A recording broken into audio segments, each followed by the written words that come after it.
Bien, bonjour les 6e S. Je vais tout remettre sur l'espace collaboratif de façon à ce que les deux groupes soient bien au même niveau à partir de lundi.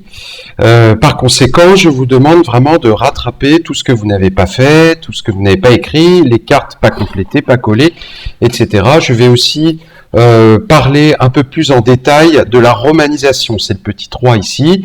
Alors, le groupe que j'ai vu aujourd'hui, donc aujourd'hui jeudi, on en a déjà un peu parlé. Les autres, on va explorer ça demain.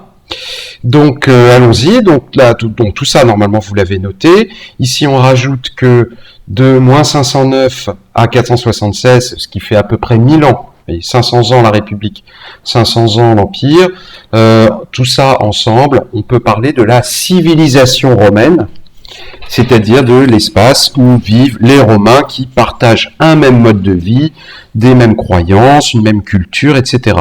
Ensuite, on a vu la puissance de l'armée romaine. Donc là, à écrire pour le groupe qui n'a pas écrit. Donc, je rappelle, l'armée romaine, c'est une armée bien équipée, bien disciplinée, nombreuse et bien organisée, avec à chaque fois un petit exemple à partir des documents. Et puis, le petit 2, ce sont les conquêtes romaines. Alors, le cours, c'est la carte. Et la carte, vous la choisissez, mais vous la faites. Soit vous coloriez et vous collez cette carte-là, que vous avez dans vos documents, soit vous complétez celle-ci, mais il faut au moins qu'il y en ait une. D'accord? Donc, moi, j'ai pas vu beaucoup de cartes complétées. Celle-ci, il faut la compléter. Il faut éventuellement aussi colorier ici les conquêtes romaines à partir de 264 avant Jésus-Christ. Donc, colorier tout ce qui est en blanc ici. Mais en tout cas, il faut l'une des deux. Il faut au moins l'une des deux dans le cours ici, sous le petit 2. Et petit 3, ce qu'on a fait aujourd'hui avec l'un des deux groupes, qui est la romanisation. Alors, pour la romanisation, je vais réexpliquer un petit peu, parce que, bon, c'était pas clair. En tout cas, il faut revenir sur certaines choses. On va parler des Gaulois. Alors, attendez, je vais vous montrer d'abord, voici la carte des conquêtes romaines. En rouge, les territoires de l'Empire à la mort d'Auguste, c'est-à-dire tout de suite après l'établissement de l'Empire romain, c'est-à-dire vers JC, vers l'an 1, 2, après Jésus-Christ. Ici, en orange, les territoires qui ont été pris au 1er siècle après Jésus-Christ, et puis les territoires annexés au 2e siècle après Jésus-Christ. Je vous rappelle que c'est en 117 après Jésus-Christ que l'Empire romain est le plus grand, et le plus étendu. Donc c'est sur la carte tout ce qui est en rouge, en orange et en jaune. Donc on voit que c'est évidemment l'ensemble du bassin méditerranéen, la Gaule ici, qui est aujourd'hui la France, mais aussi la Bretagne ici, qui est aujourd'hui l'Angleterre, une province ici qu'on appelle l'Arabie, la Mésopotamie, la Judée. Tout ça, ce sont des provinces, c'est-à-dire des régions de l'Empire. Arabie, Mésopotamie, Judée, Cappadoce, Thrace, etc. L'Égypte là, la Cyrénaïque, l'Afrique à l'emplacement de la Tunisie actuelle. D'ailleurs, l'Afrique vient du mot latin Ifriqiya. L'Ifriqiya, c'est cette province ici romaine. Les Romains appelaient Ifriqiya, et Ifriqiya a donné plus tard le mot Afrique. D'accord? Afrique vient du nom le mot Afrique vient du nom d'une des provinces romaines qui s'appelait Ifriqiya, et c'est la province où il y avait Carthage, Carthage détruite par les Romains.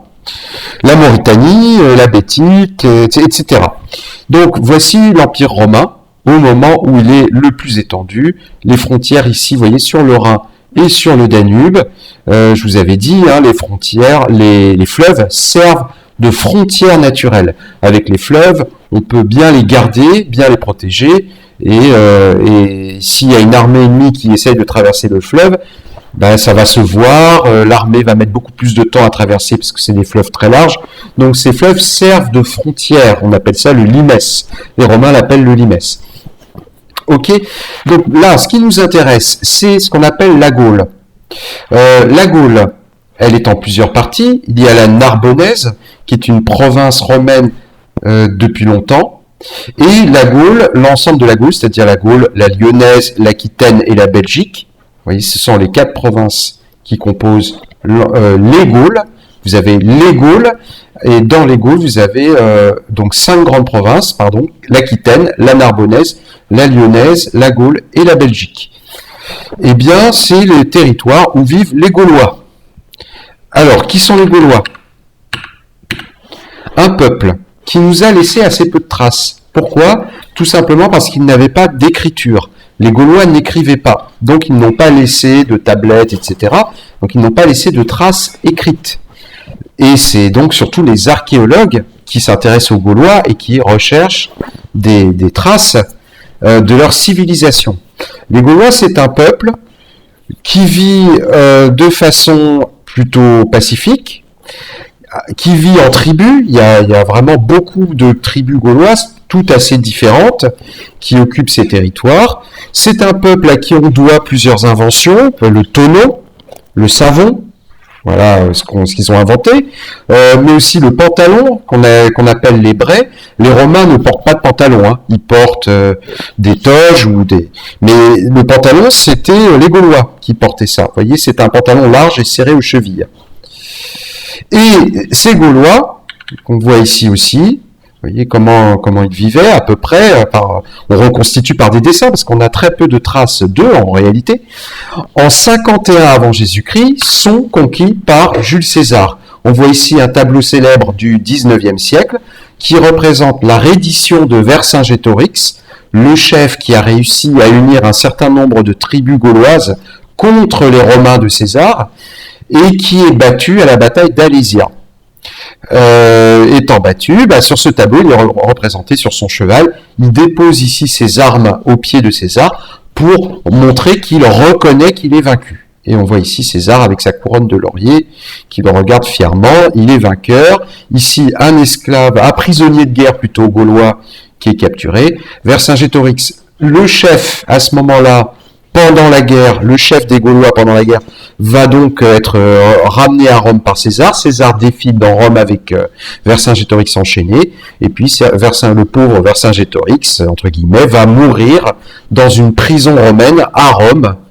Il a servi à la gloire de César, il ne sert plus à rien ensuite, donc on le met en prison, et il meurt en prison. Alors ces Gaulois, ce qui nous intéresse, c'est de savoir qu'est-ce qu'ils deviennent après la conquête romaine, c'est-à-dire une fois que César a conquis l'ensemble des Gaules.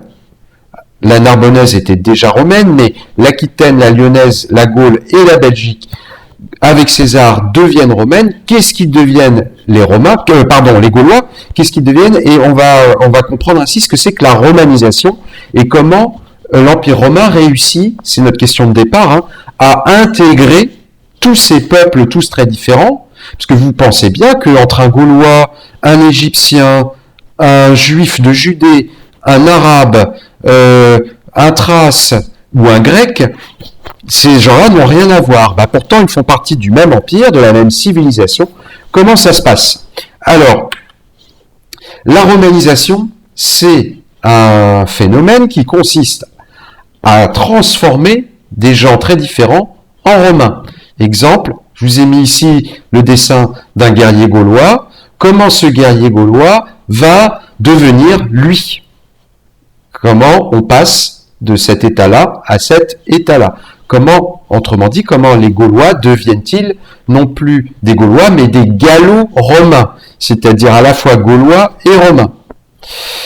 Alors là, on vous dit, c'est un processus. D'abord, ça prend du temps, ça se fait pas tout de suite. C'est peut-être pas lui qui va devenir romain, mais peut-être ce sera son fils, ou son petit-fils, ou son arrière-petit-fils. Mais en tout cas, il y a quelque chose qui se passe et qui fait que petit à petit, les Gaulois vont devenir comme les Romains, vont adopter la même culture, la même religion, vont adopter aussi la langue, et tout ça, ça s'appelle la romanisation, transformer des peuples très différents en romains. Alors, le document ici que je vais mettre pour tous les groupes, il y a un groupe qui l'a, l'autre qui l'a pas, que je vais mettre sur l'espace collaboratif. Donc, je vais simplement corriger les 2 premières questions, et puis le reste, vous le faites tout seul. Donc, on avait déjà corrigé en classe. Quelle langue les jeunes Gaulois apprennent-ils à l'école? Vous voyez ici, c'est l'extrait d'une BD, une école dans une ville de Gaule. On est après la conquête romaine, puis on voit un petit garçon qui récite Rosa, Rosae, Rosam, c'est du latin. La langue latine devint la langue officielle.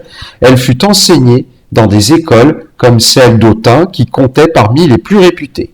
On a ici le maître qui écoute et l'élève qui récite les déclinaisons latines. Donc la latine, qui est la langue des Romains, est enseignée aux enfants. Deuxième exemple qui montre que les Gaulois petit à petit se transforment en Romains, c'est la religion. On a retrouvé, regardez, ce groupe de statues. Ces 2 statues qui sont ensemble, c'est un même groupe. Et il y en a une des 2 que vous connaissez, puisque vous l'avez vu en français, c'est Apollon. Apollon, c'est un dieu grec et romain. Vous savez que les Romains ont les mêmes dieux que les Grecs. Simplement, ils ne leur donnent pas les mêmes noms. Par exemple, Jupiter, c'est Zeus. Zeus, c'est le roi des dieux chez les Grecs. Et chez les Romains, c'est le même, sauf qu'il s'appelle Jupiter et pas Zeus. Mais ce sont les mêmes dieux. Et Apollon, donc, dieu à la fois grec et romain, est représenté avec une déesse, ici, qui s'appelle Sirona. Tiens, bizarre, Sirona, jamais entendu parler. Eh ben oui, on n'en a jamais entendu parler parce que c'est ni grec ni romain, c'est une déesse gauloise. Alors, qu'est-ce que ça nous dit? Alors, d'abord, je vous mets la correction, À l'école, les jeunes Gaulois apprennent le latin, c'est la langue de Rome. Je reconnais Apollon, dieu grec et romain. L'autre est probablement une divinité gauloise. Qu'est-ce qu'on peut en conclure? Eh bien que les Gaulois, après avoir été conquis par Rome, vénèrent les dieux romains en continuant de vénérer leurs dieux. Ça, c'est important de le comprendre. Dans les peuples polythéistes de l'Antiquité, aujourd'hui, si vous voulez, quand on est religieux, quand on est croyant, on est musulman, ou on est juif, ou on est chrétien. Mais on n'est pas les 2 ou les 3 en même temps.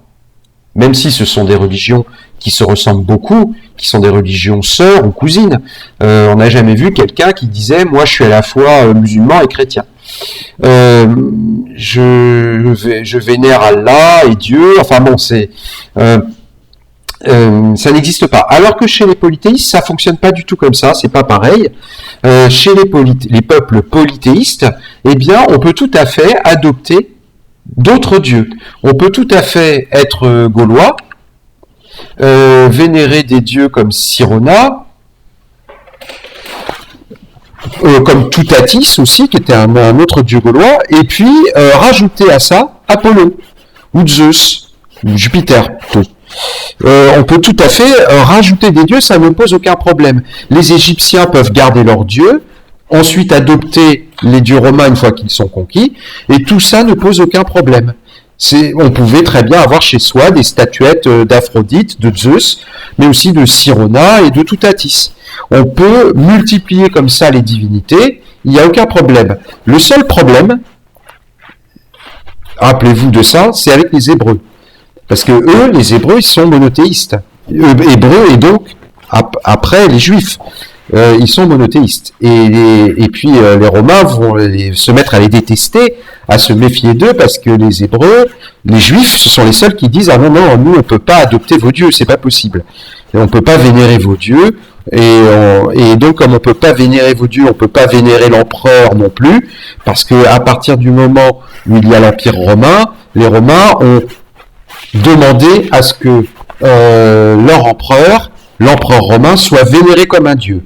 Alors ça posait pas de problème pour les Gaulois, les Égyptiens, tous ces peuples. Par contre, pour les Juifs de Judée et ailleurs, si, ça posait un problème. On ne pouvait pas vénérer l'empereur parce qu'on ne pouvait vénérer qu'un seul dieu qui était Yahvé.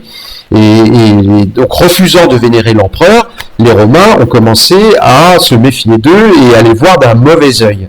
C'est ce qui a déclenché notamment, rappelez-vous, les conflits avec la prise du Second Temple, le sac de Jérusalem, etc. Donc, correction, ici, je reconnais Apollon, question 1 et 2, je vous mets pas plus, vous allez, le groupe qui n'a pas eu cette feuille va l'imprimer, va répondre à l'ensemble des questions. Ici, j'ai donné la correction pour les 2 premières questions, vous répondez tous aux questions 3, 4 et 5, Et puis, vous n'oubliez pas, très important, vos cartes, hein, parce que j'en ai pas vu beaucoup qui l'avaient complété. Vous n'oubliez pas non plus le cours, pour ceux qui n'ont pas fini de noter, tout ça doit être bien noté. Et je m'arrête là, et je vous dis à lundi, à demain donc à vendredi pour ceux que je vois demain, et à lundi, en classe entière. Bon week-end à vous.